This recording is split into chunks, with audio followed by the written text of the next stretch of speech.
All right, let's get into WWE Raw for July 15th, 2002. The episode where Eric Bischoff becomes the general manager of Raw. Yes, Eric Bischoff's WWE debut. He shows up here. Time to shake things up again. We usually go into the Observer portion of the show here, but oddly enough, we've done all of them. Like, we've covered this section of 2002 unbelievably. I think, like, there's a lot of shit that goes on here, so if you want to see or hear what was going on at the time, check out the previous 2002 episodes. I'm sure there's an abundance of them. I think we did the one just 2 weeks before this show here in particular. So let's get into Monday Night Raw, July 15th, 2002.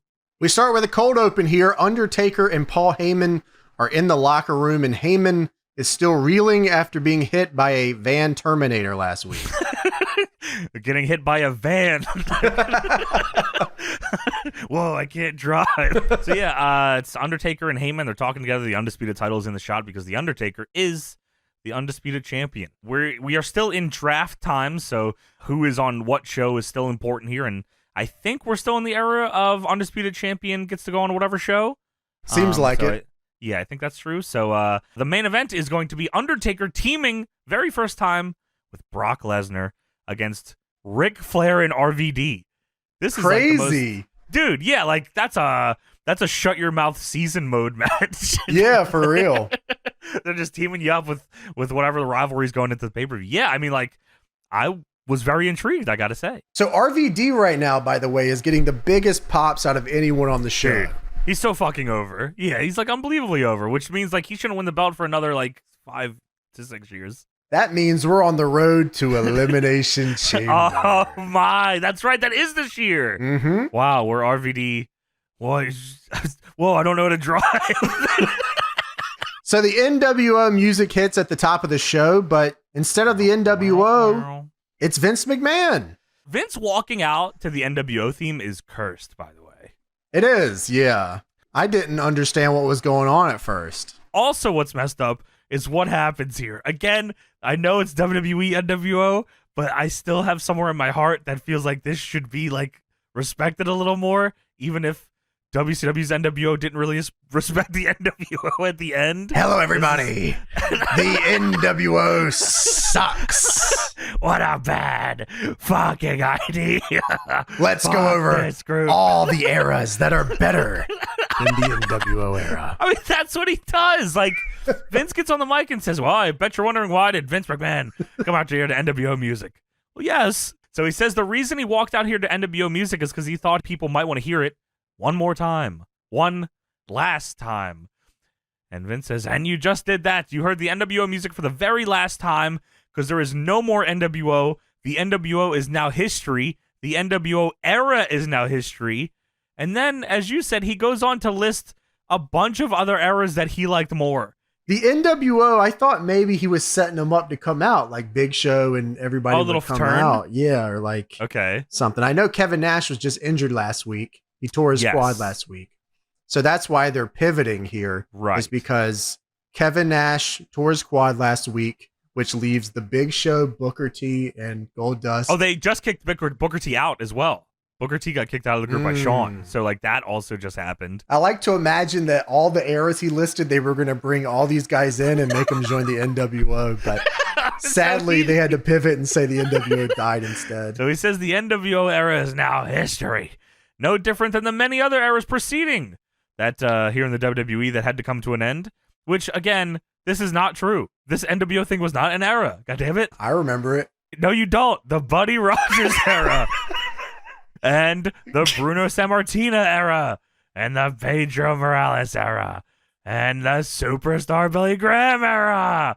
And then we went into something called the Hulk Hogan era. Dude, he goes on forever. Ultimate Warrior, Bret Hart, he says most recently Stone Cold Steve Austin, which is like, okay. And all these eras made their mark, but each and every one of these eras, we change with the times, so we must change now. So the NWO sucks. I think the idea here was who gets the biggest pop because they're going to run the NWO. But I mean, yes, that's sadly, what it should have fucking been. That's not what happened because all these guys would have teamed with Goldust. It would have been awesome. Dude, I mean, they could have come up with a new leader of the NWO, right? Like, Triple H is right there. Buddy Rogers with gold dust. So Vince says this program, Raw, was born 10 years ago, right across the Hudson River in downtown New York City, and soon we will celebrate our 500th episode of Raw. Hey, we're celebrating our 300th episode here soon, brother. I mean, dude, 500 episodes is nuts. They're on like 2,000. I know. We're old. Yeah, I actually wrote down here. Oh my god. 500. Yeah. Wow. Well, it's time for Raw to be reborn again, like Gold Dust was. And it's time to shake up Raw. Time to shake up SmackDown and the entire WWE brand. And that begins tonight. He's hired 2 general managers, one for Raw, one for SmackDown. And those 2 will have his unqualified support in their endeavors. And tonight, within the next hour, he will name the new general manager of Raw that will take Raw to higher ground. And the crowd chants, asshole. Vince says that he has these GMs and he will give these people what they truly deserve. And then it shows the locker room watching in a big group. Interesting setup here. It's front of it's where you would think the interview area would be at this time with the screen, and they're all watching it. And what's Just Incredible watching for, you think? Oh my god, dude! I'm not fucking joking. I wrote down here: Booker taps Just Incredible on the shoulder and asks him, "What do you fucking work here?" Yeah, dude. What are you watching for? Oh, I just read I could watch Raw for free here. I just wanted to watch. I live here. I don't have cable. Get your ass out of here. Dude, and Just Incredible was wearing a Deadlock jersey. Holy shit, he was. Yeah, that's awesome. You're right. Shout out. Yeah, that's so funny. We both had Just Incredible digs here. That's tremendous. I mean, that's the only thing I saw when it panned. Yeah. Booker T tapping him on the shoulder, get his attention. What the fuck you doing here? So cold? Oh, shit, no. No, I'm Justin. Get the fuck out of here. Tell me you didn't just say that. Also, I enjoy seeing the abundance of Vengeance pay-per-view shirts. I always enjoy that. And one guy that always wears them is fucking Ric Flair. Ric Flair's always repping the brand merch. Well, yeah, he wants to keep his job. So we go backstage. Terry is with Ric Flair, who is now in full robe, and asks him about the new general manager tonight. Yeah, she says, there's rumors running rampant already. It could be Stone Cold. That's just Justin. Ric Flair, did you see Just Incredible back there? Who the fuck?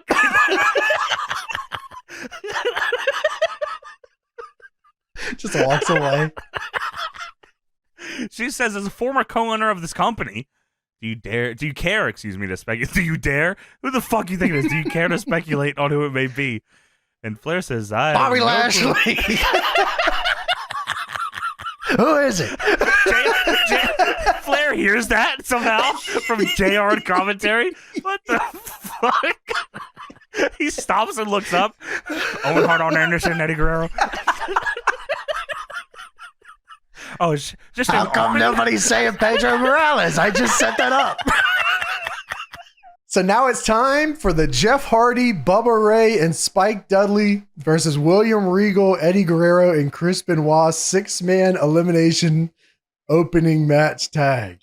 Dude, when they said it was a 6-man elimination tag, I thought they fucked it up. I thought Lillian just was kind of going rogue here and making rules for herself because she thought it'd be a better match. Which she had some awesome ideas. Yeah, but elimination tag opening on Raw, I mean, this is pretty interesting stuff. So last week, Jeff Hardy won the European title from William Regal with a Swanton Bomb. After the match, Regal cried because it meant a lot to him. Jeff is just coming also off of facing Undertaker for the Undisputed title in the ladder match 2 weeks ago. So Jeff's pretty hot right now. Jeff is red hot.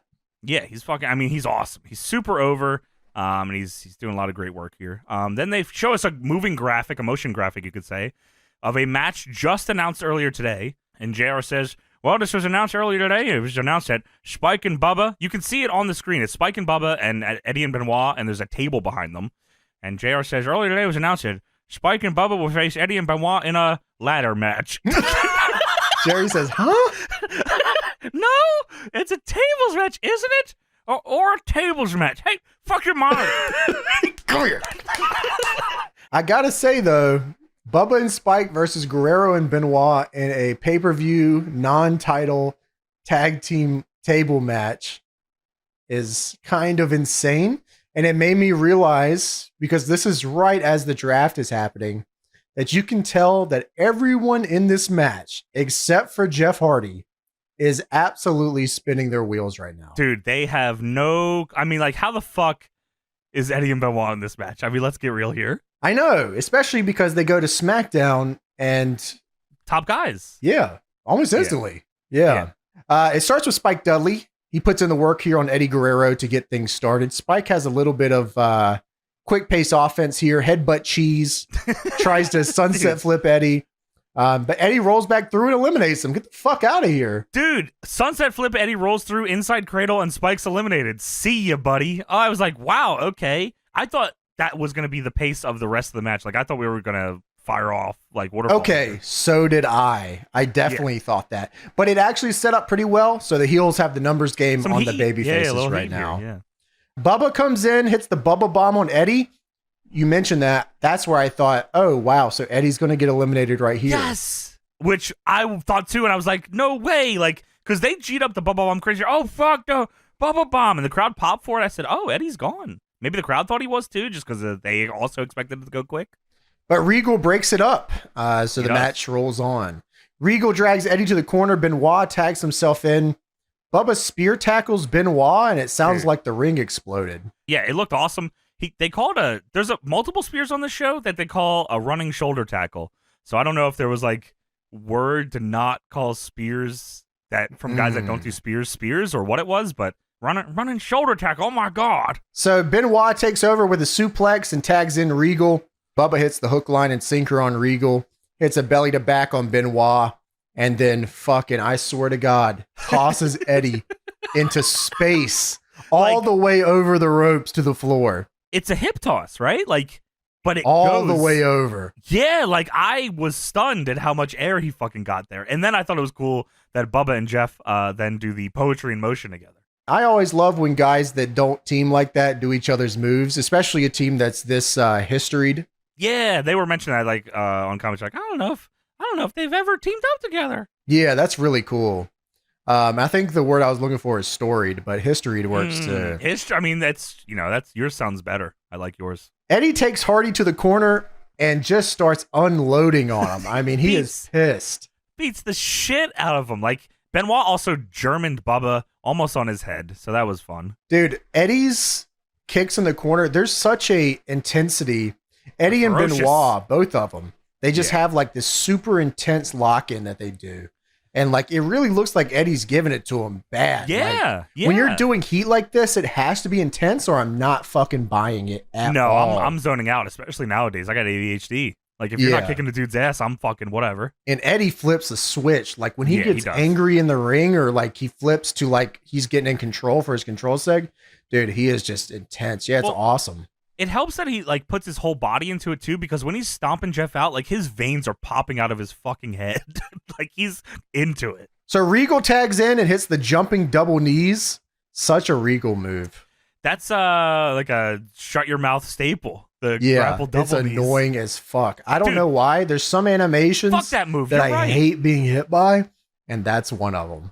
I felt like that about it's that one and the weird choke slam that's in No Mercy. It's like a light grapple choke slam with the back of the head. Yes, I fucking hate that one. Regal grabs the European title here. He goes to use it on Jeff, but Bubba Ray stops him and hits Regal with the belt instead.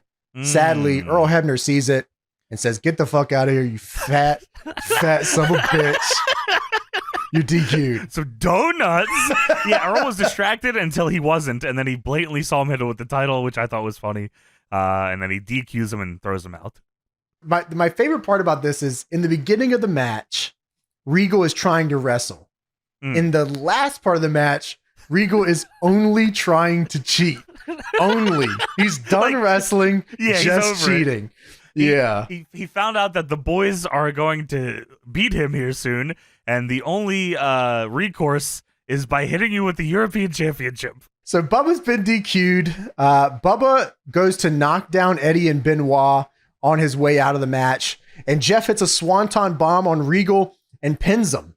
That was awesome. Yeah, quick elimination there because he was fucked from the title shot. So, and that's his guy. So him eliminating the guy he beat last week here and then leaving him to the Sharks, Benoit and Guerrero.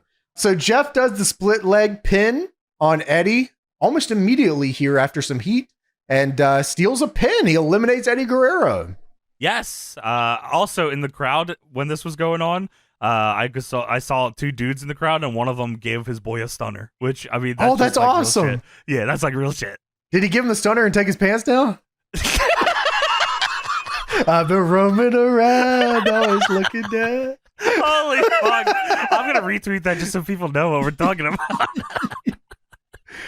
So Eddie gets up immediately after being eliminated, and him and Benoit just start kicking Jeff's ass. I mean, they kick the shit out of him. Eddie's not in the match anymore, and he's fucking murking this dude. I love JR here because he wants Eddie out of this match so bad. Come on, ref. What are you doing, ref? He's not even in the match. I mean, that's JR at his best, right? When he's fucking pissed. He loves baby faces. It's hard to have somebody that puts over baby faces as much as JR does. He's one of the best ever at it.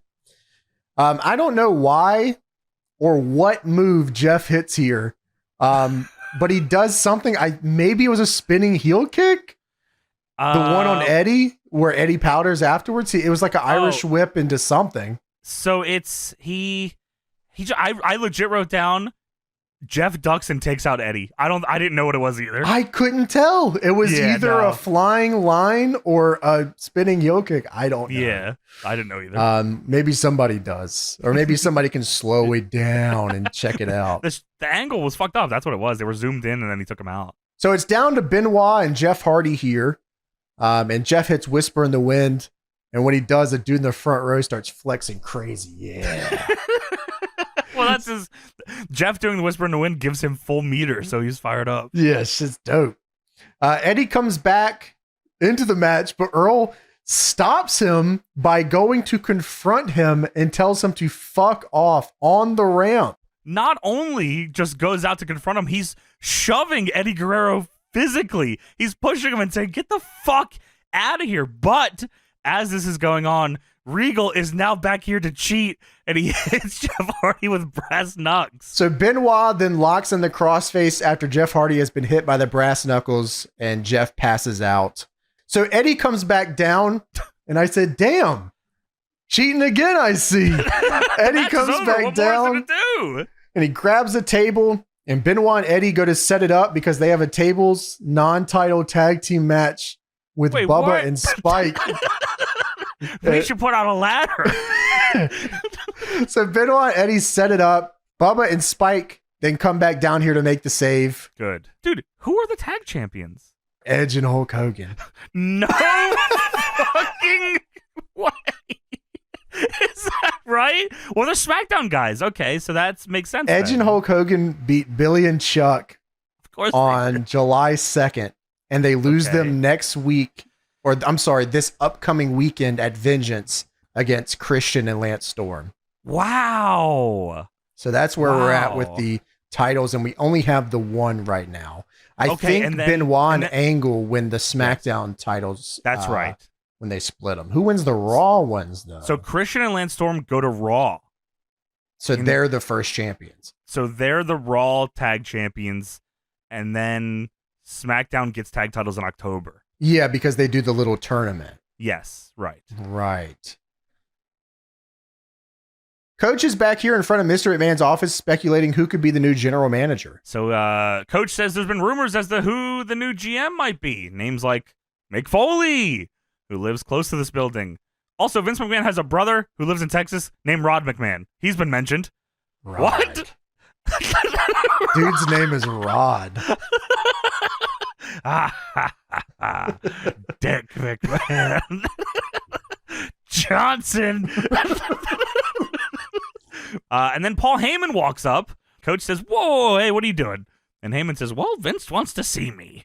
And Coach says, well, there's been speculation that you could be the new general manager. And Heyman says, well, I'm about to find out. And let's be honest, who is more qualified to be the GM of Raw than Paul Heyman? And Coach says, well, if it is Paul Heyman, I'm going to wait right here until Paul comes out to confirm it. But we don't have to wait too long there because a stagehand runs by Coach and runs into the office and says, "Excuse me, Mr. McMahon, what the fuck is wrong with you? You all right? Calm down. What is it?" And she says, "You told me to interrupt you the second he arrived." And Vince says, "He?" I don't know why he said it like that. Gives him a real exaggerated step back, too. He? And she says, "Yes, the new general manager, he's arrived." And Vince says, "The new general manager's here? Well, would you be so kind to bring him in? This is going to be a monumentous occasion." Vince tells the stagehand to let the new general manager in. Come in. And in walks Shane McMahon. What the hell? Who's that? Huge pop, by the way. Hey, Rod. Yeah, dude. Huge pop. I mean, Shane's always been over, huh? Yeah. Well, I mean, like, he earned his cred. That's one of the craziest humans ever to live, right? Like, he didn't have to do anything. Just wanted to do cool shit. He just wanted to be one of the boys, which I fucking respect a ton. So, yeah, Vince's eyes go wide as Shane walks in, and they go face to face, and Vince says, "What the hell are you doing here? You're not my new general manager. You're also not my brother, Rod McMahon." Shane says, "No, I'm not. I'm here to stop you from making the single biggest mistake in our family's history. This goes back to your father and your grandfather. What do you know about them?" And Vince says, "Spare me, okay? You, my son, you tried to put me out of business. Yeah, you have a family concern? I mean, that's for true. Give this man a true." He did try to do that. Well, Shane says, "At least it was family trying to do it." No, that's not a good argument. You tried to kill this company. Well, at least try to take it over, I guess. I don't know if you tried to kill it. He says, "When we were battling for control of this company, at least you knew who you were dealing with. Your new choice for general manager. And yes, I do know who it is. He's a parasite." How does he know? Can you tell us? Yeah. Like, can you just spoil it? Why are you waiting? What are you waiting for? What am I waiting for? Fuck you! I'm glad we were on the same page. Shane says the first chance he gets, he's going to screw you and this company and our family over royally. And Vince says, "Oh, well, I appreciate your concern. I'm not going to change my mind." And Shane says, "It's your decision, one that affects you and everybody else." So we go backstage. Tommy Dreamer walks into the locker room. And wait a minute, holy shit, there's Goldust. Goldust! Goldust with wig on in the corner. I don't know what he was doing. He ain't got no match. Why the fuck does he have his gear on, actually? I guess he had a dark match. Oh, yeah, he beat Lance Cade. So Tommy Dreamer walks in here, and Rob Van Dam is right there. Hey, Tommy. Whoa, you work here. I saw Stone Cold earlier. Rob, that was just incredible. Okay. I think he's just fine.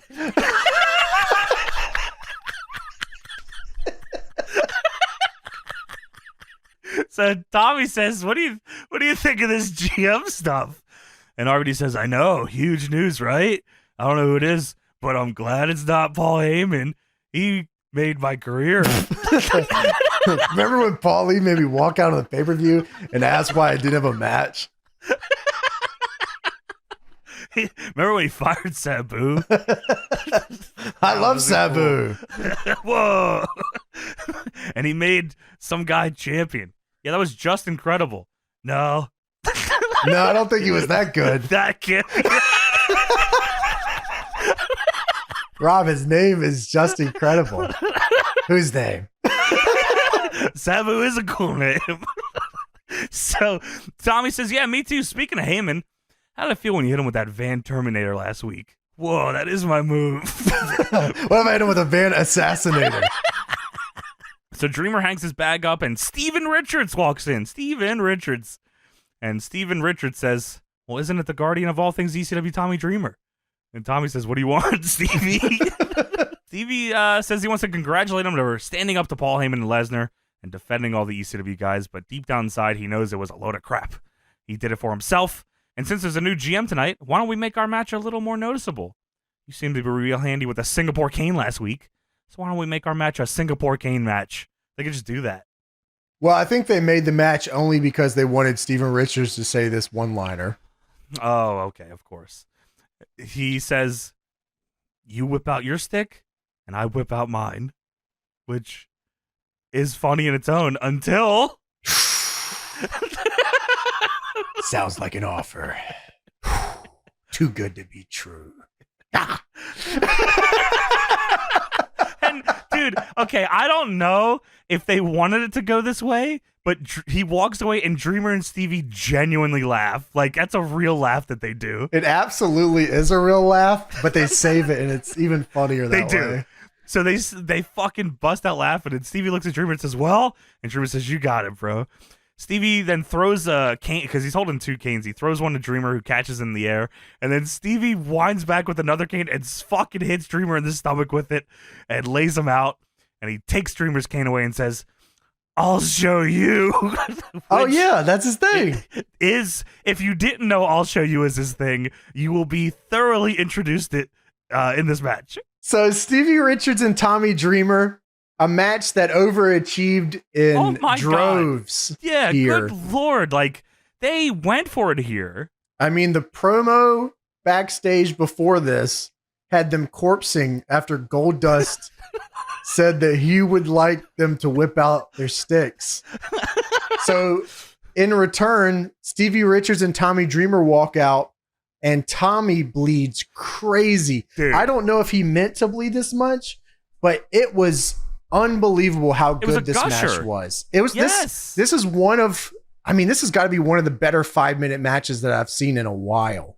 This is like one of the best WWF hardcore matches ever. Like, it's got to be top 5. Yeah, this is like a sleeper hit. I was surprised at how good this was. Me too. I was like, they're going for it, dude. Yeah, this is awesome. So Tommy Dreamer comes out here in a WWE Psych Ward shirt. As he does. EC Duck. Steven Richards comes out here to show you. And he comes out here. And he holds the canes up into an X. For WXO. What's that stand for? I don't know. Whatever you want. I'll show you. You'll see. If you didn't know, that's his thing. He says that. That's his thing. He'll show you. So we start this one quick here. Tommy Dreamer, he hits him with the Singapore cane. Can you believe that? Dude, unbelievable. Singapore cane match, what is a Singapore cane match? Because you would think it's Singapore canes are legal only, but I don't know if that was the case here. Well, they're there. Right. So is a lot of other stuff, I imagine. No? There was a table earlier. Right, but Steven Richards is going to show you. You'll see. I guess you know what? You're right. I should just enjoy the ride. So Tommy Dreamer jumps off the stairs and hits a double axe Singapore cane hit here to Steven Richards. All right. This almost killed the match for me. Come on, man. He's just getting innovative. Listen. Because there's an ECW chant already in this match. Mm-hmm. And they're outside and Dreamer is standing on the stairs. And he hears the ECW chant, but he's riding for a new company. So he looks out and yells, WWE! And jumps off and hits Stevie in the back with a cane. And I was like, wow, I fucking hate you. Like, well, I was to pay penance, he gets a gusher. He makes up for it in droves, which I appreciate, but I gotta say, like, I was ready to rail this match. I was fucking so fired up. I was like, wow, I can't wait to make fun of this. So Tommy Dreamer grabs the stairs, but Stevie hits him in the head with the Singapore cane. Well, that's good because the stairs would have been illegal. No, they're fine. No, that can't be. I guess I'll see. You'll see. So Tommy Dreamer is now bleeding fucking unbelievable here. Like, I don't know. Is there a chance that it was like a gusher? Like, he just got him good for real? Maybe Tommy Dreamer had a point to prove. You can't shout WWE to the crowd and then not have a good match, right? Like, if you scream WWE at the crowd and then had a shitty match, fuck you. Yeah, fuck, die. So Stevie brains him with this shit. And then Stevie starts cutting a promo on the Singapore cane that he hit Dreamer with, which ends with, I showed him, which... Yes, he did. And then, I don't know I'm sure you must have caught this. Somebody in the crowd yells, VWO! VWO! Yes! Hell yeah. God, Time Machine made it to the show. Yeah, he went forward in time. Even better. So, Steven Richards, he hits the suplexer Dreamer on the ramp. He'll show you. This is where I see Dreamer is fucking gushing blood. I mean, they are not going easy on these cane shots whatsoever. I guess you can't. Like, they're lacing each other with this shit. Well, these guys don't get matches, especially singles matches, and they won't in the future either. So they have to do something here, right? They have, but they're on the flagship show. That's true. They got something to prove. Right. So like, yeah, they went out here and Tommy Dreamer said, dude, I'll fucking die tonight. I don't care. Like, it's all I got. So yeah, Richards hits the suplex on the ramp. Dreamer is now really, really bleeding here. So Dreamer, this is actually very well placed and worked out very well here. Richards is really giving it to him. He's showing him. Dreamer is like standing up, getting a second win, fighting through the shots. And the crowd is like coming up with him. It was awesome. He's bleeding a ton. Stevie's lighting him up with these cane shots, and Dreamer gets up and says, "Come on, you son of a bitch!" And the crowd goes nuts. Yeah, they thought that was awesome. So like, really well done here. I think it works especially well in a match that is this short and has this much blood in it. Like, very well placed here. I don't think this works all the time, but very well placed here. Yeah, they figured it out. Dreamer hits a side Russian and a Raven effect for a 2. Yo, that's my finish. So Dreamer comes off the top, looking for that double axe he did earlier, but this time off the second. And Stevie kicks him in midair for a 2. I couldn't believe it. He really actually hits it, and it looked great. It looked fucking awesome. Yeah, I was like, wow, that's sick as fuck. Fantastic finish here, too. Richards goes to hit Dreamer one last time, and Dreamer stands up as he's running at him and unloads the most ridiculous headshot. I mean, there should be like a GTA cutscene, like, boom. Dude, wasted. Yeah, like Sandman on acid is not hitting somebody as hard as Dreamer hits Stevie here with this cane. Like, he hits, it's fucking disgusting. It's so sick. Yeah, he unloads his headshot and falls on top of him for the 3. And he wins the match. Tommy Dreamer has beaten Steven Richards on Raw. Great match. Dude, I mean, yeah, this over-delivered on every level. One of the better 5-minute and under matches that I can remember really in my head right now, period. Sure. Super well done. Everything made a ton of sense. And damn, the last shot. I love I'm going to kill you. And then you hit him with one thing and fall on top of him. Yes. That is so good. Yeah, this had to be lightning in a bottle.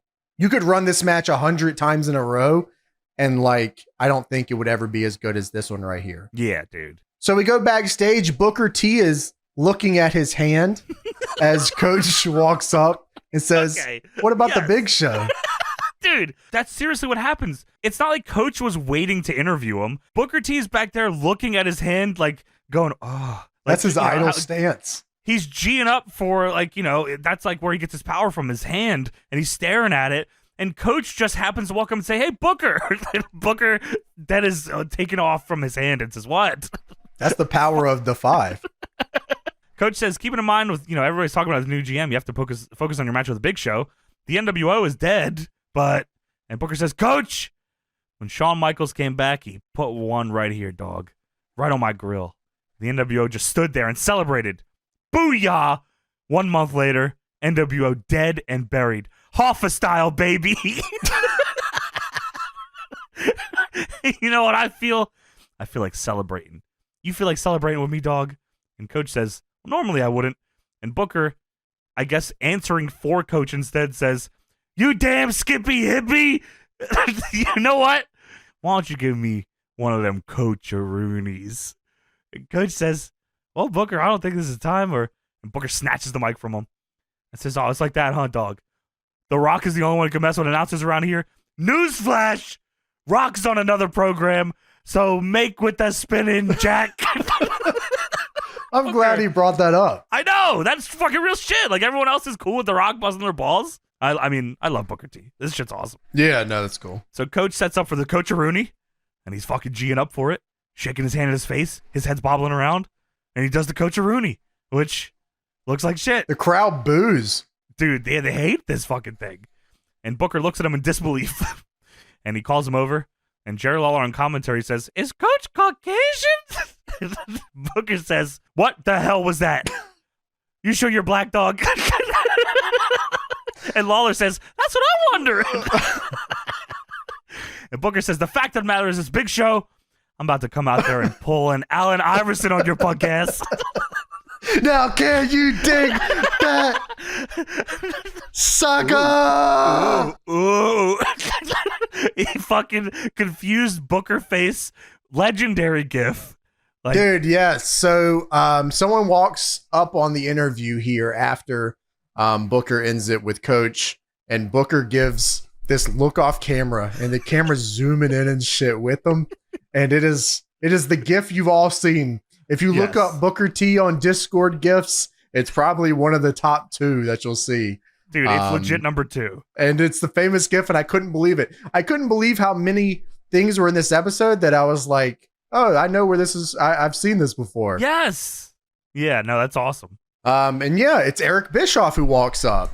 Dude, which is like, how crazy is that that's how they fired this off? I wonder if it's like they knew that like hour 2 was about to hit, and they figured, fuck it, let's pop off Bischoff, have a commercial break, then everyone will have time to tune in and see this angle. Yes, I think that's exactly what it was. I mean, Bischoff walks in the frame and the crowd goes, like, it takes a second for it to register because they haven't seen him in forever, you know what I mean? So like, he comes on the screen, it's quiet for a second, and then they go, "Oh shit," and JR says, "Oh God." And Bischoff extends his hand to Booker and says, "Booker, so good to see you, my friend." And he walks away, and Booker stares him down and says, "Tell me I didn't just see that." Did you watch this live? Like, do you remember this happening? I don't remember it live, no. I remember it live, and I remember the fucking WWF chat fucking going crazy. Oh, yeah? Like, that's cool. Yeah, the IRC chat was going nuts. Like, this was fucking gnarly. Yeah, sure. On. Like, I was a dirt sheet head, and I don't even think I caught that one. You know what I mean? Yeah, no, that's cool. So, like, yeah. So then we go to commercial after that. Vince walks out on the stage, no music. Gets on the mic and says, "You know, you don't realize this, but it takes a real son of a bitch to get successful in this business. So from one son of a bitch to another." This is crazy that's the introduction for fucking Eric Bischoff. It from is, one yeah. son of a bitch to another. Allow me to introduce you to the new general manager of Raw. His name is Eric Bischoff. And the version that I imagine a majority of people have heard and seen, because I think they only one time do this and have edited it to shit for years to come. But Bischoff comes out to Back in Black by AC/DC here.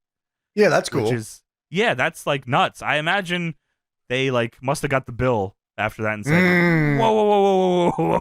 Yeah, sure. Fuck all that. Yeah, especially in 2002. But Eric Bischoff's theme song is awesome. Dude. I'm back. I'm better than ever. Yeah, dude, like legendary theme. I actually don't know. I like it more than Back in Black, and that's a great fucking song. Bischoff walking out with that song and like slapping his chest with his hand dude, is yes! like how I remember him the most, I think. So Bischoff comes out, as you said, patting his chest, Bischoff style, and him and Vince hug. Big fucking hug. And JR says, I can't even begin to tell our viewers what this is going to mean. And Lawler says, I used to sit in the same broadcast booth every week with Vince, and he would wish death upon Eric Bischoff. Dude, I loved how they shook hands here. Yeah. And it looked like they had never shaken hands before. It was their very first time. It could have been. They've never shaken hands with any human ever. Like Vince goes in for the handshake. Bischoff comes down 12-6. And then they kind of bring it back around vertical style. I said, wow, what is happening? Yeah, they invented a new handshake. Like, Bischoff is doing a thumbs up with his other hand while he's lost in this handshake, too. Yeah, I think it's funny that I think what they wanted is they didn't want to turn away from the camera, right? So they're trying to, like, get this handshake in with turning to each other. Both facing? Yeah, it's funny. Look at the camera, bitch. Well, there's our new boss. Bischoff's walking down the ring. You know, I got 25 years in this business, and it comes down to where Eric Bischoff is my new boss. By God, am I a lucky fat Oklahoman? That's funny as shit. So Bischoff is on the mic, in the ring, in a WWE ring, and he says, for those of you that may not know me, my name is Eric Bischoff, and I used to run WCW. not that watered down version that invaded this company. I mean, that sucks. Hey, everybody. My name is Eric Bischoff. I wasn't aware that we just break kayfabe here all the time. I saw Vince do it earlier. I'm going to rock a couple off real quick. You guys let me know when I should stop.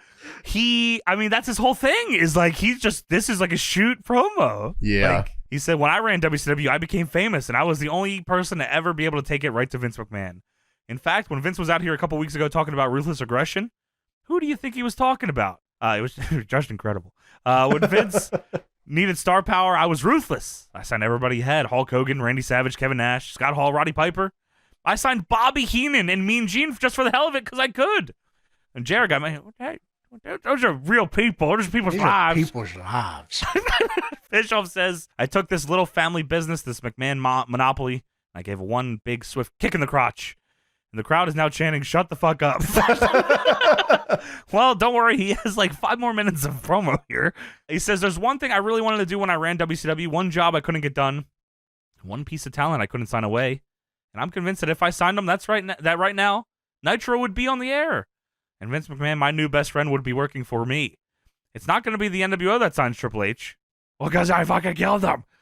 That would be me. So he wants to sign Triple H from SmackDown to come over to Raw, and that will begin the downfall of Raw. For the rest of you in the back, some of you I had the chance to work with, some meet for the first time, you'll agree. One thing you'll agree on is people generally like working for me, and it's not about the money. The WWE needs me. You people deserve me. And there's one thing I want to promise. I'm here to put the E in WWE. And he blows a kiss. And then the Raw theme plays. I guess they Raw remix. Dude, they must have immediately realized, wow, AC/DC is charging us a fucking arm and a leg. Fuck that. So yeah, Bischoff is now here. He is officially the Raw general manager. The NWO is dead. He wants to sign Triple H. Things are looking up. And Sean Stasiak is watching backstage. Dude, okay. The roster is backstage watching, same spot they were in, packed house at the monitor. And RVD is talking to Sean Stasiak. You can see it. And I can only imagine he says, hey, you should go, you should spoil a bunch of shit and get fired. Oh, Rob, that's a great fucking idea. And it goes over a little bit, and Flair is talking to Finley. And I imagine Flair saying, why are you bald? Hey. I mean, I've never seen Finley bald. He's not bald when he comes through. They're like, what the fuck? I mean, crazy look. Are you stone cold too? So we go backstage. Bradshaw is talking to Undertaker, and he says that Eric Bischoff can't be worse than Vince, can he? Dude, we come into the segment, and the first word you can, like, they're talking already, and the first word you can hear Taker say is jag off. Bischoff walks up and says, Undertaker! Dying to meet you, man. I've been following your career for so long. I probably fired you. Weren't you mean Mark Ellis? You're the one guy I was really hoping would come to WCW, but I guess loyalty meant more to you than money. And if there's anything you ever need, anything at all. And then Bradshaw moves in the way and gets in Bischoff said, hey, Bradshaw, you're a hardcore champion. And Bischoff said, yeah, fucking all right. That's good. Fucking, yeah, that's fucking nice to meet you. Anyway, Undertaker, anything you need at all, you call me. I'm there for you. Hey, don't fuck with me. I got a reputation. Hey, I'm Bradshaw. I'm the hardcore champion. Oh, that's cool. I mean, we had Norman Smiley as the hardcore champion. Shit was way better than this. That shit was cool as fuck. So now we have Trish Stratus versus Molly Holly for the women's championship. Yes, Trish, super over as always. Molly is, of course, a heel here with the hair. And one thing I noticed is they show a shot of Lawler and JR here, and behind them is the Green Lantern fan. Oh, I didn't even notice that. That's cool. Yes. Fucking ROH legend, the Green Lantern fan. I hope he was timing the matches. Yeah, had to be. Trish does a kip-up arm drag here that looks nice. It does look fucking cool. Molly always has good heat here. She just ragdolls Trish. Trish hits the Frankensteiner out of the corner and starts unloading some forearms. I can't see. I can't see anything right now. Give me the monitor. Dude, I don't know what happened, but Lawler complains about his monitor for the rest of the night, it feels like. He says, I can't see Trish. Move over so I can see Trish. And JR says, don't put your hand on my leg. Look, she's in the purple tights. So Trish hits the chick kick, but Molly kicks out at 2. Can someone fix my monitor, please? Could you please? It's a championship match. Just shut up for 3 seconds. Can someone fix my monitor, you idiots? Hey. Just drops the accent. Hey, chill out. I'll get real fucking mad. And then somebody, dude, at one point, I guess somebody comes in to fix it, and Lawler, like, middle of the match, completely calls him out. Hey, where are you going with my monitor? So Trish has the chick kick here. Molly kicks out at 2. It must be nice. Molly slaps Trish and hits a back body drop. Molly goes for the razzle dazzle, but Trish reverses it into a victory roll out of the corner for a 2. That was awesome. I thought that was the finish. Yeah, that was awesome. Really well done here. Molly hits a backbreaker for a 2. Trish goes for Stratisfaction, but Molly drops her with a belly to back and then uses the ropes in a pin for the 3. Oh, what the fuck? Solid TV match here. I actually enjoyed this. I thought it was cool. I always enjoy Molly's work, especially in Trish's, Trish is over as fuck. She's about to take over the goddamn world here. Nothing to complain about here. This is all solid stuff, except for Jerry Lawler being mad about his fucking monitor. Also, at one point, JR says, well, Trish looking splendid here in her purple attire tonight. Molly looking like a domino. Black and white. Well, I can't see, so I don't fucking know, Jerry. Fucking stupid monitor. Would somebody get this guy a monitor? Or someone get this guy a Happy Meal. So we go backstage. Ric Flair is walking, and Eric Bischoff comes up to him. Bischoff says, Flair, bet you were surprised as hell when you found out I was going to be the new GM. And Flair says, surprise isn't the word I was thinking of, but if you don't mind, I got a big match coming up. Flair walks away, and Bischoff stares him down. Well, I'm the GM now. How about I just cancel that match and you're fired? Fucking bitch. And you're wrestling Bradshaw. That'd be fucking odd. Like, big main event, and Bischoff just has grudges immediately. Flair, you're wrestling in a fucking 6-on-1 handicap match against the new NWO. Bring in Pedro Morales. And bring a guy in that looks like Stone Cold.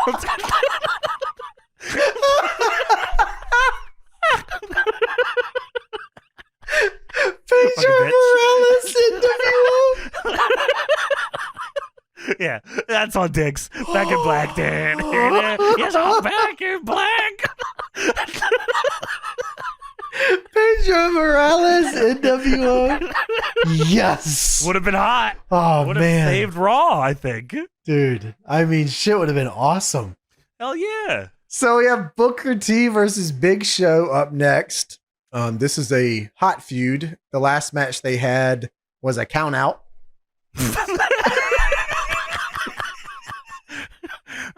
You got a fucking problem? So Big Show comes down here and hot starts on Booker. Big Show, the deepest V singlet ever. Yeah, I mean, his hot start was him coming to the apron, stepping over the top rope, and then running at Booker T. And then missing his attack. I don't know if I've seen a over the top rope hot start before, but I enjoyed that. I appreciate. I mean, I guess it would have taken him an unbelievable amount of time to go underneath the bottom rope. It would have been awesome if he slid in like Edge, humped the mat. I was thinking the opposite. He tries to go in. What? I was thinking the opposite. I just realized what you said. I thought he like him getting stuck under the bottom rope and ruining his angle would be even better. Yeah. He's fucking fat, Right. So Big Show hot starts on Booker. Booker fights back, but Big Show gets him in the corner with his size and chops him down. While this is going on, JR on commentary is firing off updates about the NWO members after it has died. Well, the NWO is no NWO members are here. Shawn gets the night off. Nash is out with a torn quad for at least 6 months, and X-Pac's on a leave of absence. And I mean, we had to fucking fire Scott Hall. He was pissing me off. And who the hell knows where Pedro Morales is? He no-showed. Hulk Hogan's fucking SmackDown Tag Team Champions right now. How the fuck are we supposed to do this angle? So Big Show beals Booker, which is nuts to see because Booker is huge. Yes, I mean, he is, and they say that on commentary, like, Booker's a big son of a bitch, but Big Show is obviously bigger. So Booker unloads on Big Show, but Big Show hits a sidewalk slam for a 2. Booker gets Big Show down with a Harlem sidekick, and then Cactus lines him over the top rope. Wow, I'm so glad you wrote it like that. I legit wrote all caps, Booker's fired the fuck up clothesline to show over the top Cactus style. Dude, yeah, that was awesome. I mean, they really went. I don't know if he meant to. Yeah, it was dope, though. He just had he had to, but it was sweet. So Big Show runs his knee into the steps by accident, Oh! And Booker grabs a chair to hit Big Show, but misses and hits the post. I mean, he doesn't care about this fucking match. He cares about killing the Big Show because they kicked him out of the group that he loved, the NWO. Because there was a count out. So Big Show throws the chair in, but Booker grabs it. Booker goes to use it, but Big Show straight up punches it. Holy shit. Like, what a crazy sound that made. Yeah, I mean, he punched it as hard as he could. It was awesome. Then Show lines him, and Booker Rikishi bumps. Big Show then throws the ref out of the ring and hits Booker twice with the chair. Then the bell rings, DQ, and Big Show looks around, surprised by this. He cannot believe he got DQ'd here. Nick Patrick crawled over to the timekeeper and said, "Ring it, ring the bell.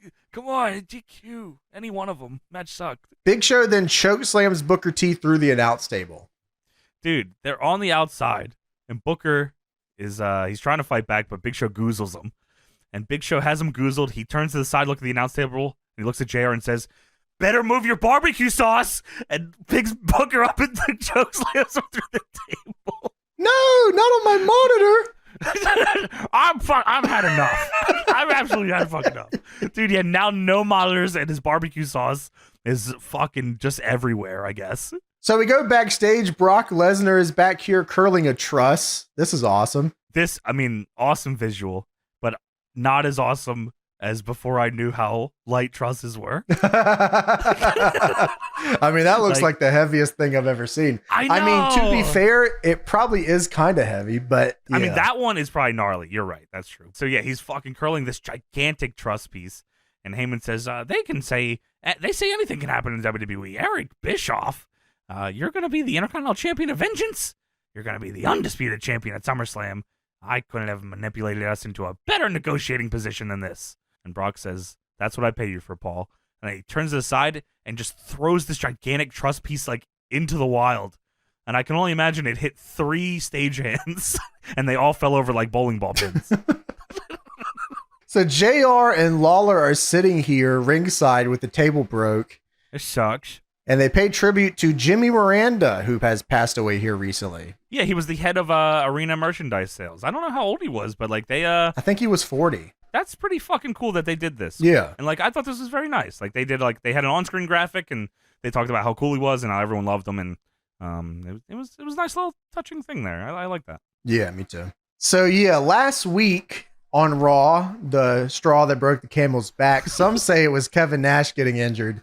Some say it was Bradshaw and Trish Stratus versus Christopher Nowinski and Jackie Gaeta. Man, I mean, like, I think it's regarded as one of the worst matches ever, right? I mean, if you look the matchup, the only thing you will see is people saying this has got to be one of the worst matches of all time.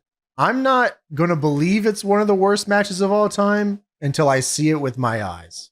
So Christopher Nowinski versus Bradshaw.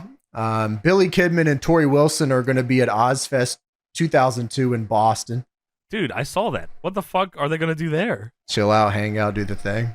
It's like go on stage with Mudvayne? Eat a bat. Dude, Mudvayne's awesome. Dude, yeah, Mudvayne is awesome. I've been listening to them a lot recently. Dude, I mean, like, they're fucking great. Like, they're a sweet new metal band. Yeah, we saw a Mudvayne sign on Watch This during Big Show versus Aki Bono. And I said, wow, I haven't listened to Mudvayne in a while. So I've been listening to him like the past week. He's been sending me songs. Yeah, I'm like, listen to this. This is dope. Yeah, you remember this one? Yeah. Oh, my God.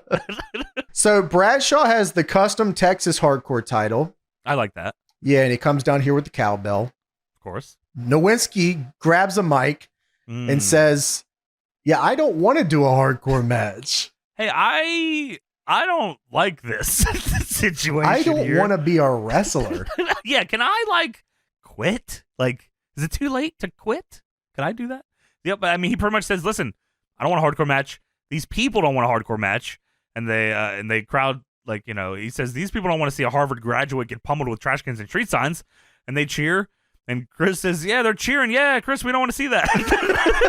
I thought that was awesome. It was good. He says, I have a proposition for you. So simple that you can even understand it. I'll allow you to beat me. I'll lay down for the 1, 2, 3. That simple. You retain your title. I don't get hurt. What do you say? So he lays down, the bell rings. Bradshaw goes to grab him. Nowinski goes for the roll up. I mean, that's classic. It's classic. I mean, this guy's a beast. What a heel. He gets a 2. So Bradshaw spear tackles him as hard as he can. He goes right through him. So Bradshaw spear tackles Nowinski, and the second he does, the Hardcore Championship graphic comes up at the same time. So it sounds like he tackled him through the ring because there's the crunch of the graphic. Yeah. It was cool. So Bradshaw boots him, sends him to the outside, grabs the steps, and then hits him with the steps. After he does that, he grabs a chair, and I'm like, oh my God, this is going to be bad. He's going to brain him. He's dead. So in retaliation, Chris Nowinski jumps the guardrail and runs away. Bradshaw. That's the smartest thing he could have fucking done. I mean, I'm sure it was planned, but in my brain, he sees Bradshaw with a chair. Fuck that. I'm out of here. Chris Nowinski is the realest character on this show. He is. He doesn't want to get hurt. He doesn't really want to be a wrestler. It just pays well. So he jumps the guardrail and Bradshaw chases him down. He hits him with a garbage can, chases him into the back. He hits Nowinski with a cookie sheet and then decapitates him. Dude, okay. He does decapitate him. Why the fuck was there a cookie sheet there? It was on a forklift. This is the WWF. Why would there not be a cookie sheet? I guess that's true. He does decapitate him. I legit didn't know this thing, this spot existed outside of video games. I mean, this was one of the more brutal things I've ever seen. He legit slams a case, the lid of a case, a roadie box. Yes. As hard as he can on the top of his fucking neck. Nowinski was leaning inside of it, and he slams this thing down legit video game style, but it was disgusting. It was brutal. I mean, the way that he is heavy. Yeah, the way that he's hanging on to the box afterwards, it looks like he legit just killed this guy. Yeah, gnarly shit. I mean, I guess they were you gotta give him something. So what naturally would happen after a man gets decapitated? Right. Well, he would be attacked by Johnny the Bull Stamboli, of course. Of course. Yeah. Johnny the Bull runs in and brains Bradshaw with a 2x4. Breaks it over his head. I mean, swings it as hard as he possibly can here. I bet the boys all day were all taking turns coming up to Johnny the Bull and telling him, you got to give it to Bradshaw. If you don't do it, you're fucked. He'll kill you. Yeah, you have to hit him as hard as you possibly can. And he believed it. And he did it. He brought his own ref, and he pinned Bradshaw to win the hardcore title. Yes. And JR says, oh my God, Johnny the Bull Stamboli, he won the title. And Jerry Lawler says, who? Dude, JR definitely the first time he says it says, that's that Johnny the Bull Stramboli. Who is that? That's Johnny the Bull Stamboli. We got a new hardcore champion. His response to Lawler saying who is just repeating his name. Oh, it's Johnny the Bull Stamboli. Stramboli. So we go backstage. Big Show comes into Bischoff's office and hugs him. He's very happy. He's very sweaty as well, which Bischoff sells. And Bischoff says, hey, Giant, what's going on? Hey. Big Show says, what a surprise. What are you doing? How? Why? When? And Bischoff says, I don't know, and I'm here. And Show says, listen, man, Kevin's hurt and everything happened with Scott. We don't got to talk about it. Everything that's going on with the NWO. NWO's not here. I thought I was screwed and on my own. But now, miracle, you're here. I know it's your first night, but I got a favor to ask. I got this huge pain in my ass. And Bischoff looks at his ass and says, well, that's a pretty huge pain. I got him. You're so fat. Jesus. Show says, you know what my pain is. It's Booker T. First time it was a count out. Oh, my God. Now a DQ. Well, that was, I imagine both of these were your fucking fault. Yeah, it seems like it. Well, that's why he's thinking of vengeance. Booker T versus Big Show. No countouts, no DQs. And that way he can sell it for good. And Bischoff says, you just put him through a table. What you think he'll make it to Sunday? And Joe says, well, if he can, I want to be the last. I want to be the one that puts a nail in his coffin. Well, Vampiro doesn't work here yet, so I don't. And Bischoff has, well, if you had a count out and a DQ, it sounds like this feud sucks. Bischoff says, you know what? We got history. We're kind of like blood. We'll do it. I'll talk to Vince. And Show's very happy. Thank you so much. Woo! Booker T! And Bischoff wipes sweat off of himself because there's fucking just so much sweat. I mean, this guy is just ginormous. What a fat man. And he wipes himself off, and then he picks up the cover of the Triple H DVD that's on his side table, and he starts, I guess it was already in the DVD player. He turns it on, and he watches Triple H's Madison Square Garden return, which I don't think was too far before this. Or maybe it was. I don't remember. I guess it was long enough that they put it on a DVD, but we reviewed that episode. We did. Triple H MSG return, so you can go check that out as well. And he was watching the retro sync. Holy fuck! Now these guys are funny. We got to get them in the NWO. I like. Call them now.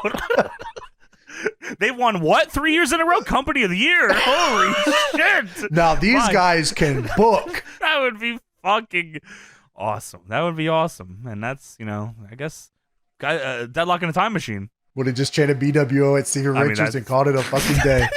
Maybe got a big ass sandwich. We're at Ozfest, actually. Fuck this show.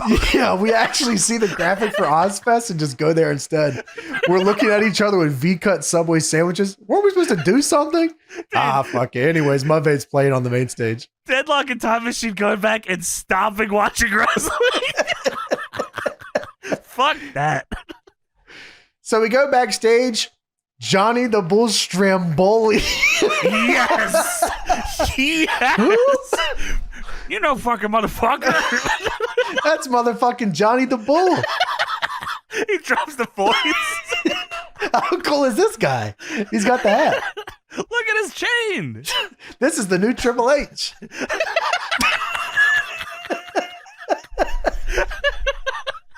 Johnny the Bull Stramboli. Give that man an invite to the NWO right now. This is the new Triple H.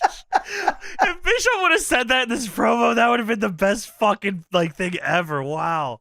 Bischoff coming to WWE and instantly getting everyone's roles incorrect would be so fucking funny. He doesn't watch, so he does. Oh, Johnny Stramboli. You're like Triple H. Johnny the Bull Stramboli. We're putting you with Just Incredible. We got our new Stone Cold and Triple H power trip. Wow, power trip. That's fucking awesome. That's even better because Johnny Stramboli worked for him before. He knows this guy. That could be anybody. Yeah, I guess it's true. And I was Triple H. So Bischoff says, "Hey man, how you doing?" Dude, yeah, Johnny the Bull's here saying, I whacked Bradshaw with that 2x4. Forget about it. And I want to thank you for letting me compete here on Raw. And Bischoff pretty much says, I didn't do that shit. I ain't done nothing but watch Deadlock the whole time I've been here. Yeah, he's just, the boys are back in town. You see this? Come over here. Well, he says, I'll give the same opportunity to any young superstar. I'll eat the soup. Bubbles is crazy. Here on Raw. He says, Johnny, welcome to Raw. Then out of nowhere, no clips, Bradshaw, who runs in House of Fire and it kills Johnny Stramboli with a clothesline from hell and pins him and wins the hardcore title back. This is legendary. The Bradshaw awesome. No clip on Johnny Stramboli is one of the best Bradshaw moments in WWF history. I mean, he winds it up and gives it to him. Imagine being Johnny Stramboli having to do this promo, and off screen you see Bradshaw just fucking revving up to kill you. I like to imagine he ran all the way to the parking lot. He got a bunch of momentum. He got a ton of momentum and just happened to get there at the right time and blow Johnny Stramboli's head off. Wow. That'd be... Fuck, that's... Okay, I like that better. So he fucking kills him with this thing, wins the hardcore title. He looks down at Johnny Stramboli and says, welcome to Raw, you punk ass. And he holds the title up to Bischoff's face and says, that's Bradshaw, hardcore champion. So backstage, Brock Lesnar is here with Heyman. Heyman's hyping him up for his match tonight as Taker comes into the scene and goes face-to-face with Brock. Yeah, he says 6 days from coming Intercontinental champion and SummerSlam become the Undisputed champion. And Taker walks up behind Brock because Heyman's been obviously talking shit all night. And then Heyman, of course, trying to be a conniving bastard, gets between and says, once again, Undertaker, on behalf of my client, it's an honor. And Brock says, Paul. And he says, after you, Taker. And Taker says, no, I insist. After you. And watch out. Bradshaw's running around. He's got unbelievable momentum. He might fucking come take your head off. Oh, fuck, here he comes. Run. I like to think that Bradshaw just runs around the arena just looking for people that are standing there waiting to get clotheslined. Dude, you know when you're fucking going to the backstage area and shut your mouth and you can run the corridor? Yes. Like, just do that, Bradshaw. Dude, imagine if that was online and you just see Bradshaw come around the corner. Oh, fuck. Holy shit, run!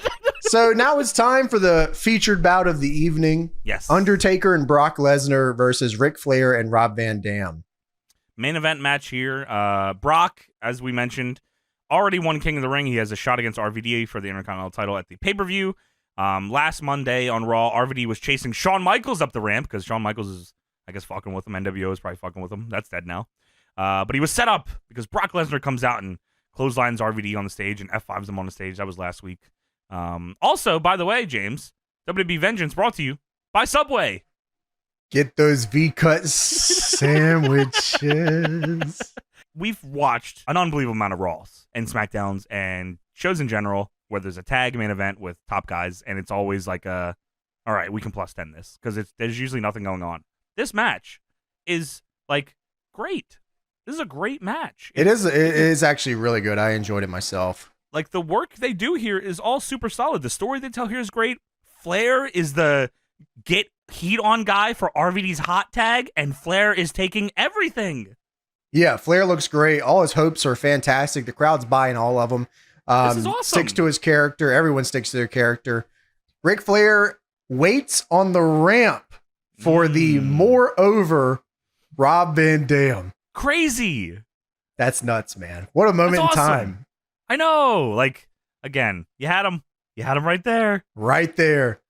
I mean, all you had to do, just win the Elimination Chamber.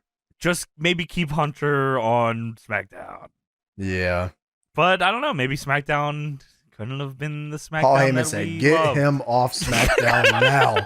Well, I'm sure Triple H had the same feelings. Get him off SmackDown now. We have Johnny the Bull Stramboli. Dude, they do get him. They do. And he fucking mother effing bombs Rikishi. Rikishi was one of the best mid-card acts in SmackDown history. I know. Here. Shakes his ass, comes out, goes to the ramp, dances with the hat, pyro. Bumps. Dude, wow. Yeah, that's nuts. So RVD, yeah, one of the most over guys on the show. Very awesome to see. And it made the match a whole bunch better here. Flair and Taker start off. Taker goes to take Flair to the corner for old school, but Flair bites his arm and then chops him down. Just good work, man. Yeah, just awesome. Bites his arm and Taker goes, ah! Yeah, that hurt, didn't it? Taker selling big for all of Flair's chops and shit even made them even better, too. Yeah, it did. RVD hits a cross body on Taker for a 2, and now he's in huge RVD chance here. And he's in the ring with Undertaker and Brock Lesnar. Huge RVD chance. Yeah, even more than like Flair, he's getting pops. Bunch of foam fingers in the crowd. That shit was awesome. Dude, this guy in the front row with the fucking both the double foam fingers doing the taunt. RVD kicks Taker down and he tags in Flair, who locks in the figure 4.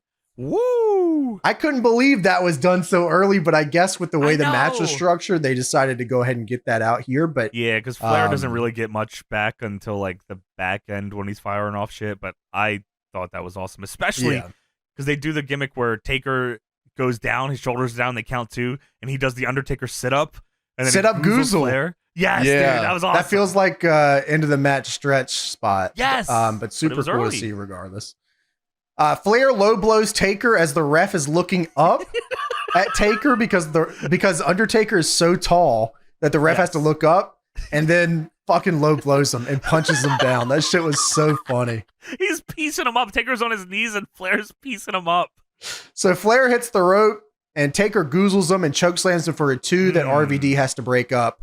Nice. See, this is all good because like Flair's taking all these fucking shortcuts and he's biting them and he's low blowing them, and he's punching them down. But then when Taker finally gets him, he's never kicking out. RVD is always breaking it up, right? Yes. So just like I said, super good work here. Lesnar comes in and hits some corner spears on Flair, and Flair is selling it like he just got like shot in the midsection. Yeah, they're killing him here. Also, Lesnar is cheesing these corner spears. Okay. That's his whole damn moveset at this point. They do look gnarly. They probably saw him do it once and said, "You keep them coming." Do that all the time. Yeah. So Lesnar hits 2 backbreakers on Flair. Flair rolls to the apron and Taker hits a leg drop on him. Like, I was awesome. Dude, wow. What the fuck? This is good. Yeah, wow. That's so natural. Like, I know, like, the crowd even booed him because, like, they want to fuck with Taker, but he's fucking with Flair. And the ref was distracted, so he didn't get to see Taker hit the leg drop. And that's Taker's move. So Taker throws Flair back in from the outside, and Lesnar goes for the pin, but it's a 2. Flair tries to fight back, but Undertaker's got them soup bones. I mean, Flair's chops, like I said, Taker's selling them like fucking death, but, Taker's Taker, and he's punching the shit out of him. There was one here that happens where Flair sends Taker into the ropes and then throws a chop that Taker ducks, which I was like, he throws it high too. Yeah, he does, and then like Taker hits the diving lariat, which is like, okay, that's dude. Cool. I mean, this is awesome. So Taker line, Flair rolls over towards the ropes. Taker misses the elbow drop. Flair rolls over under the bottom rope to the apron, stands up, and then eye pokes Undertaker, and then runs over to the top rope to try to hit that crossbody. If I could just hit this crossbody, I could win. It's coming, and the crowd's there for it. And then Taker cuts him off, and Taker hits a superplex for a 2 that RVD has to break up. All this shit is going to beat Flair. Like, all of it's beating him. I was like, okay, he's taking Deadly Driver. Like, Taker's just throwing him off. Yeah, sure. Taker then goes to the top and superplexes Flair. I said, wow. Like, unbelievable. So Lesnar comes in and continues the heat on Flair. It's a great power slam. I mean, he just gets him up there. Dude, he does. He fucking nails him. And then fucking Brock rushes Flair in the corner. Flair moves. Brock takes the post. Flair back suplex to Brock. Dude, and Brock was going way back for him. I know. He was gone. Like, I mean, I was like, wow, Flair back suplex to Brock Lesnar is a crazy visual. Like, I don't even know if Flair even knew how to do it. It seems so odd. Dude, he hits it, goes for the pin. Lesnar launches him off of him. Over the ref. The ref. That was awesome. Cool shit. Yeah. Lesnar tags Taker. Flair tags RVD. Huge RVD. pop. Yeah, I mean, RVD's been waiting to get in this match for a minute. RVD hits a spinning heel kick on Taker. Shotgun drop kicks Lesnar off. Holy. Monkey flips Taker. Hits Rolling Thunder for a 2, but Lesnar stops him. RVD then hits the Sid kick off the top on Brock. A split-legged moonsault, but Taker breaks it up with the leg drop. Dude, Taker taking a monkey flip is just crazy in its own, I think. Like, he was down with RVD, said this shit's cool. He was! Like, get your shit off, bro. Like, goddamn. I don't think Lesnar was the legal man here either, but it's all right. Maybe not. I think JR says, that is not the legal man. I can't see anyway. I don't know. So Taker goes for the last ride, but Flair lines him out of the ring. Fucking yeah. That's Lesnar awesome. Then F5s Ric Flair, but RVD super kicks him, and the crowd goes nuts. Dude, because they know. Yes, they know it's coming. Yeah, RVD goes over to the corner. He jumps up for the 5-star, hits it flush, but Taker is the legal man. No. So Taker comes in, and he hits the last right on RVD and gets the win.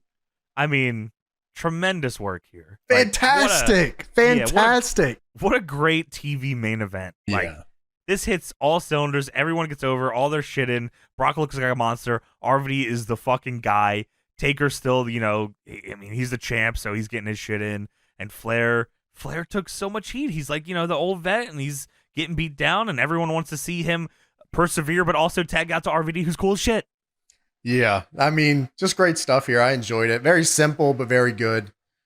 Earl fucking it up and counting when he wasn't a legal man was funny, but I guess they had to make the crowd believe for the stretch. So Taker holds up the title here, but Brock Lesnar assaults him from behind. No, Brock jumps him because, of course, that was the plan all along, and he hits the F5 on Taker, which looks nuts because Taker's gigantic. Yeah, he spins with it too. He does, and even in on commentary, holy fuck, that's your big jump. That was crazy as hell. Brock picks up the undisputed title. He stares at it, and he drapes it over Taker's back. Little sign there for things to come. That's not over yet because Bischoff. We go backstage. Bischoff is in his office still, and Bischoff says, "Nicely done." I guess to himself, or he's watching Deadlock. Nicely done, boys. Enjoyed it this week. Good episode. I'm gonna call my friends and tell them about it. So he gets on his phone. He dials a number that he has written down on a piece of paper, and he says, "Hello, is this Chase? Chase Richards' son?" No, that's not what he fucking says. In fact, he says it's Dick God Johnson. Well, Bischoff says, "Hey, this is Eric Bischoff calling. I'd rather have this conversation in person, but unfortunately I have to leave a message. Listen, Rock, I don't know if you were watching Raw. Hopefully not. It show's bad. No, this is a good episode, actually. But Vince has been to me the general manager for Raw. I want you to know right off the bat, Rock, I'm a huge fan. And I really believe that Raw needs The Rock. And maybe you can be Stone Cold on this show. I hate leaving a message, so I'm looking forward to talking to you Thursday at SmackDown. See you then." And he hangs up and he laughs, and JR is mad. He's had enough. He's what the hell is that all about? Can he do that? I guess we'll see. On SmackDown. And that's how the show ends. You know what, man? I'm gonna be completely honest. I thought this show was gonna have like nothing, but I had a good time. I like this episode. Yeah, I actually enjoyed it quite a bit. Yeah, like had some fun matches. The Bischoff stuff's all fun. Had some fun segments. Main event was sweet. We got a good Undertaker main event. Like how often does that fucking happen? Yeah, right. Like that's awesome. Johnny Stramboli's here. Just Incredible was here. What? Stevie and Tommy Dreamer fucking knocked it out of the park. Like unbelievable. Yeah, like this is a fun show. I enjoyed it. Well, that is it for WWE Monday Night Raw, July 15th, 2002, and that is it for our show.